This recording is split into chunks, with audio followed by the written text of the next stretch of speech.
ఓం శ్రీ దుర్గాయై నమః. దుర్గా సప్తశతి 8వ అధ్యాయము ఉత్తర చరిత్రము రక్తబీజ వధ ధ్యానం.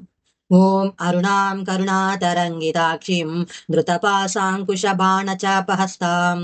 అణిమాదివిరావృతాం మయూఖై రహమిత్యేవ విభావయే భవానీం. ఓం ఋషిరువాచ చండే చ నిహతే దైత్యే ముండే చ వినిపాతితే బహుళేషు చ సైన్యేషు క్షహితేష్వసురేశ్వరः తతః కోపపరాదేన చేతాః శుంభः ప్రతాపవాన్. ఉద్యోగం సర్వసైన్యానాం దైత్యానామాదిదేశः అద్య సర్వబలదైత్యాः షడశీతిరుధాయుధాः అంబూనాం చతురశీతిర్నిర్యాంతు స్వబలైర్వృతాः కోటివీర్యాణి పంచాశదసురాణాం కులాని వై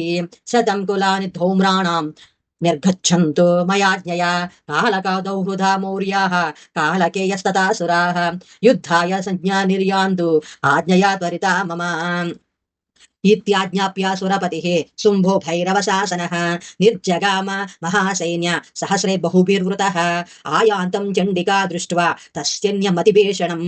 ज्यस्वनैः पूरयामास धरणी गगनान्तरं ततः सिंहो महानादमतीव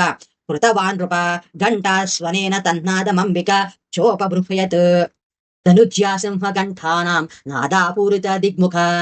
निनादे भीषणैः कालिजिग्यै विस्तारिताननां तं निनादमुपश्रुत्य दैत्यसैन्यच्चतुर्दिशं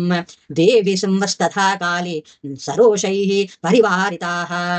एतस्मिन्नन्तरे भूप विनाशाय सुरद्विषां भवायामरसिंहानामतिवीर्यबलान्विताः ब्रह्मेश गुहविष्णूनां ततेन्द्रस्य च शक्तयः शरीरेभ्यो विनिष्क्रम्य तद्रूपै चण्डिकां ययुः यस्य देवस्य यद्रूपं यथा भूषणवाहनं तद्वदेव हि तच्छक्तिरसुरान् योद्धुमाययौ हंसयुक्तविमानाग्रे साक्षस्तोत्रकमण्डलुः आयता ब्रह्मणः शक्तिर्ब्राह्मणी साभिधीयते माहेश्वरी वृषारूढा त्रिशूलवरधारिणी महाहीवलया प्राप्ता चन्द्ररेखविभूषणा कौमारी शक्तिहस्ता च मयूरवरवाहना योद्धुमभ्याययौ दैत्यानम्बिका गुहरूपिणे तथैव वैष्णवी शक्तिर्गरुडोपरि संस्थिता शङ्खचक्रगदा साङ्घा खड्गहस्ताभ्युपाययौ यज्ञवाराहमतुलं रूपं या बिभ्रतो हरेः शक्तिः साप्याययौ तत्र वाराहिं बिभ्रति तनुं नारसिंही नृसिंहस्य बिभ्रति सदृशं वपुः प्राप्ता तत्र शटाक्षेपक्षिप्तनक्षत्रसंहतिः वज्रहस्ता तथैवैन्द्री गजराजोपरिस्थिता प्राप्ता सहस्रनयना यथा शक्त्रस्तथैव सा ततः परिवृत्तस्ताभिरीशानो देवशक्तिभिः हन्यन्तामसुराः शीघ्रं मम प्रीत्याः चण्डिकां ततो देवी शरीरात्तु विनिष्क्रान्तातिभीषणा चण्डिका शक्तिरतृग्रा शिवशतनिनादिनी सा चाह धूम्रजटिलमीशानमपराजिता दोतत्वं गच्छ भगवन् पार्श्वं शुम्भनिशुम्भयोः ब्रूहि शुम्भं निशुम्भं च दानवावति गर्वितौ ये चान्ये दानवास्तत्र युद्धाय समुपस्थिताः त्रैलोक्यमिन्द्रो लभतां देवाः सन्तु हविर्भुजः यूयं प्रयात पातालं यदि जीवितुमिच्छथ बलाबले पातथ चेद्भवन्तो युद्धकाङ्क्षिणः तदा गच्छत तृप्यन्तो मिच्छिवाः विशुतेन वः यतो नियुक्तो धौत्येन तया देव्या शिवः स्वयं शिवदूतीति लोकेऽस्मिंस्ततः सात्यादिमागता तेऽपि श्रुत्वा वचो देव्याः सर्वाख्यातं महासुराः अमर्ष्यापूरिता जग्मुर्यत्र कात्यायनी स्थिता ततः प्रमतमेवाग्रे शरशक्तिष्टिदृष्टिभिः ववर्षुर्दृद्धतामर्षास्तं देवीमरारयः साजतान् प्रहितान् बाणच्चूलशक्तिपरस्वतान् चिच्छेद लेलयात्माता धनुर्मुक्तेर्महेषुभिः तस्य ग्रतास्तथा कालीशूलपातविधारितान् खट्वाङ्गपोतितां चारिन् पूर्वती व्यचरस्तथा कमण्डलो जलाक्षेपहतवीर्यान् अतोजसः ब्रह्माणि चाकरुच्चत्रुन् येन स्मधावति माहेश्वरी त्रिशूलेन तथा चक्रेण वैष्णवी दैत्यान् जघान कौमारी तथा सख्यातिकोपना ऐन्द्रीकुलिसपातेन शतसो दैत्यदानवाः पेतुर्वेधारिताः पृथ्व्यां रुधिरोगप्रहर्षिणः तुण्डप्रहारविध्वस्ता दंष्ट्राग्रक्षतवक्षसः नखैर्वेदारितां चान्यान् भक्षयन्ति महासुरान् नारसिंहे चचारौजौ नादापूर्णदिगम्बर चण्डहट्टहासैरसुराः सवद्यूत्यभिदूषिताः पृथिव्यां पतितांस्तां चकाधाथ सा तदा इति मातृगणं क्रुद्धं मर्दयन्तं महासुरान् दृष्ट्वाभ्युशापायैर्विविधैर्ने सुदेवादिसैनिकाः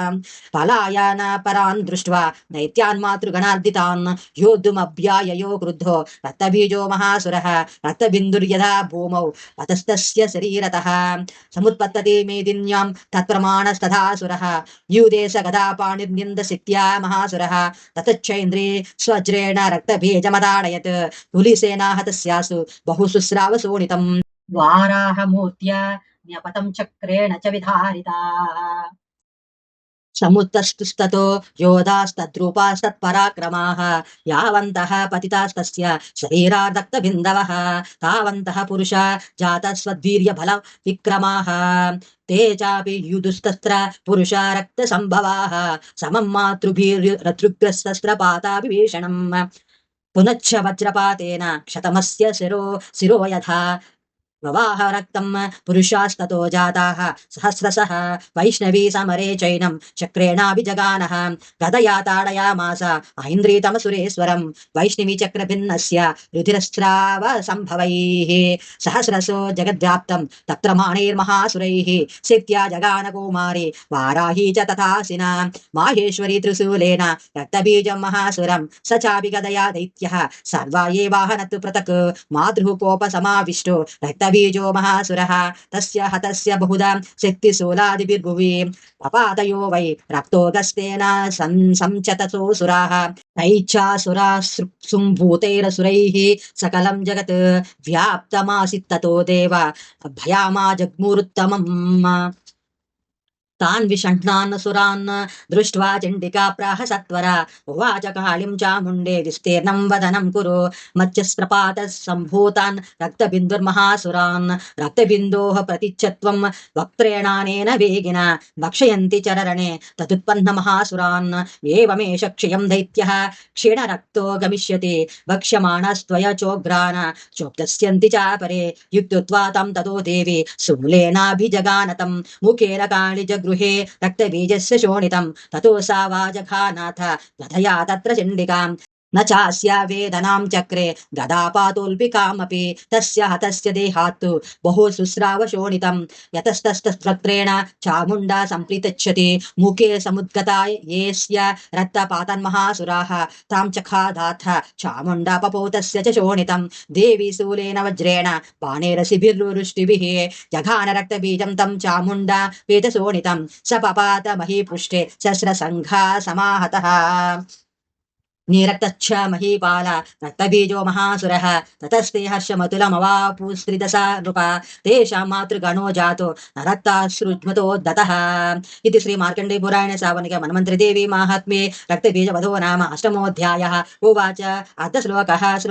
एवम् एवमादितः।